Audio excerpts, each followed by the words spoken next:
की 10 बड़ी खबरों पर डालते हैं नज़र। आप देख रहे हैं डेक्कन डाइजेस्ट। आदाब, मैं जर्नलिस्ट फजर। लॉस एंजलिस की आग ने अब कैलिफोर्निया को लिया अपनी लपेट में। मरने वालों की तादाद 5 से बढ़कर 16 हुई।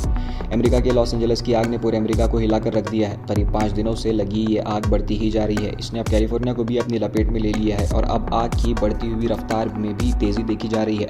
अमेरिका की तरफ से इस आग पर काबू पाने की पूरी कोशिश की जा रही है, लेकिन इसके बावजूद भी आग बुझने का नाम नहीं ले रही है और अब तक इस आग की वजह से मरने वालों की तादाद भी 5 से बढ़कर 16 हो गई है। इसको लेकर सोशल मीडिया पर कई सारी अफवाहें फैलाई जा रही हैं, लेकिन हकीकत कुछ और ही बता रही है। अगर अमेरिका की जानिब से आग पर काबू पाया भी गया तो अमेरिका अपने दूसरे बड़े शहर कैलिफोर्निया को जलने से बचा नहीं पाएगा। टीम इंडिया की T20 टीम हो गई फिक्स। मोहम्मद शामी की होगी वापसी। इंग्लैंड के खिलाफ 5 T20 मैच की सीरीज़ के लिए टीम इंडिया का ऐलान हो गया है। टीम इंडिया के तेज़ गेंदबाज में मोहम्मद शामी 13 महीने बाद टीम में वापसी करने वाले हैं। आपको बता दें कि नवंबर 2023 में वनडे वर्ल्ड कप फाइनल खेलने के बाद से ही मोहम्मद शामी टीम से बाहर थे। दिल्ली विधानसभा इलेक्शन करीब है और हर गुजरते दिन आम आदमी पार्टी की मुश्किलें बढ़ती जा रही हैं। आम आदमी पार्टी चीफ अरविंद केजरीवाल ने आज दिल्ली की कच्ची बस्तियों में door to door vote campaign किया था। इस दौरान उन्होंने प्रेस कॉन्फ्रेंस भी की। इस प्रेस कॉन्फ्रेंस में अरविंद केजरीवाल ने जमकर बीजेपी पर हमला बोला। उन्होंने बयान में कहा कि जैसे जैसे दिल्ली इलेक्शन करीब आ रहा है वैसे वैसे यहाँ की झोपड़ियों में रहने वाले लोगों से बीजेपी का प्यार बढ़ता जा रहा है। मैं आपको साफ कहता हूँ कि बीजेपी के लोग झोपड़ियों में रहने वाले लोगों को कीड़े मकोड़े की तरह समझते हैं। बीजेपी को झोपड़ियों में रहने वाले लोगों से कोई प्यार नहीं है। उन्होंने मजीद कहा कि कल अमित शाह ने मेरे खिलाफ बहुत कुछ बोला और ऐसे लफ्ज़ों का इस्तेमाल किया जिसे सुनकर किसी को भी शर्म आ जाए। उन्होंने बस्ती के लोगों से अपील की है कि दिल्ली के आने वाले इलेक्शन में अगर बीजेपी जीत जाती है तो वो दिल्ली से बस्ती को उखाड़ देगी, इसलिए आने वाले इलेक्शन में बीजेपी को वोट ना दें। दिल्ली में 5 फरवरी को होगी वोटिंग। आज सफाबाद एमआईएम के कैंडिडेट ताहिर हुसैन को बी फॉर्म और पार्टी सिंबल सौंपा गया।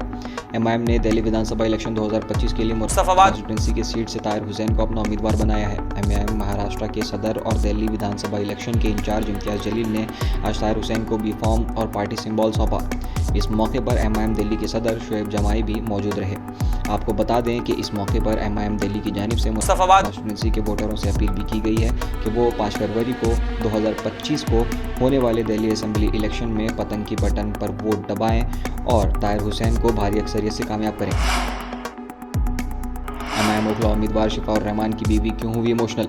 एमआईएम ओखला उम्मीदवार शिफाउर रहमान की बीवी अपनी स्पीच के दौरान इमोशनल हो गई। उन्होंने स्पीच के दौरान नाम निहाद सेक्युलर पार्टी पर इल्ज़ाम लगाते हुए कहा कि किसी भी सेक्युलर पार्टी और उसके नेता ने हमारे लिए आवाज़ बुलंद नहीं की। कुर्ला की होटल में लगी भयानक आग, देखते ही देखते पूरी होटल जलकर खाक। मुंबई के कुर्ला इलाके की एक होटल में कल रात को आग लग गई। ये आग इतनी भयानक थी कि होटल पूरी तरह जलकर खाक हो गया। पुलिस के मुताबिक आग पर काबू पा लिया गया है और फिलहाल किसी भी शख्स के जख्मी होने या जलने की खबर नहीं है।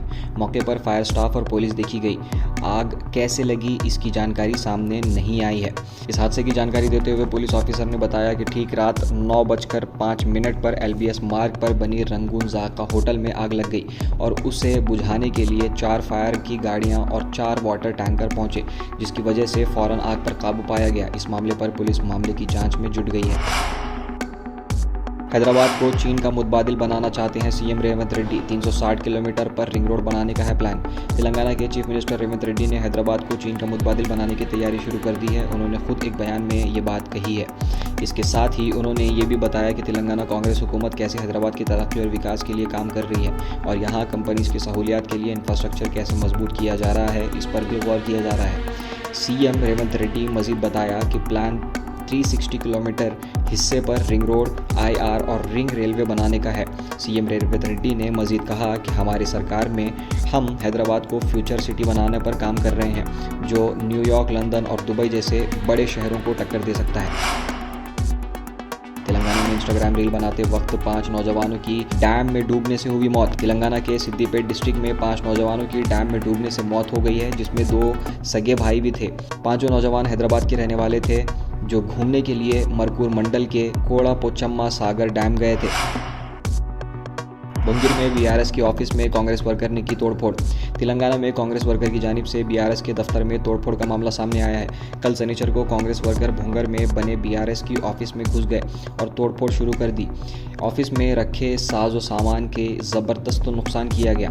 इस मामले में बताया जा रहा है कि बीआरएस की जानिब से तेलंगाना कांग्रेस चीफ मिनिस्टर रेवंत रेड्डी को लेकर मुतनाज़ा बयान दिया गया था, जिसकी नाराज़गी को लेकर कांग्रेस वर्कर्स ने बीआरएस के दफ्तर में तोड़फोड़ की। इस मामले को लेकर बीआरएस ने भी बयान दिया है, ये उनकी पुरानी आदत हो गई है, वो हमेशा ऐसा ही काम करते हैं।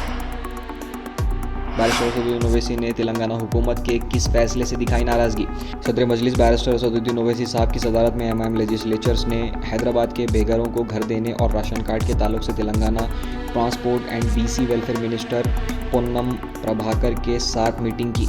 इस मौके पर एमआईएम मलकपेट एमएलए अहमद बिन अब्दुल्ला बलाला ने बताया कि प्रजा पालना के तहत हैदराबाद के 5 लाख लोगों ने घर के लिए अप्लाई किया था, लेकिन तेलंगाना हुकूमत सिर्फ 9,000 लोगों को ही घर क्यों दे रही है। मजलिस तेलंगाना हुकूमत से मुतालबा करती है कि हर बेघर को घर फ्राहम किया जाए। इसी के साथ दिन भर की अहम खबरों का सिलसिला यहीं थमता है। अगर आपको हमारा काम पसंद आता है तो चैनल को फॉलो और सब्सक्राइब ज़रूर कर लीजिए और ऐसी खबरों के लिए बने रहिए डेक्कन डाइजेस्ट के साथ।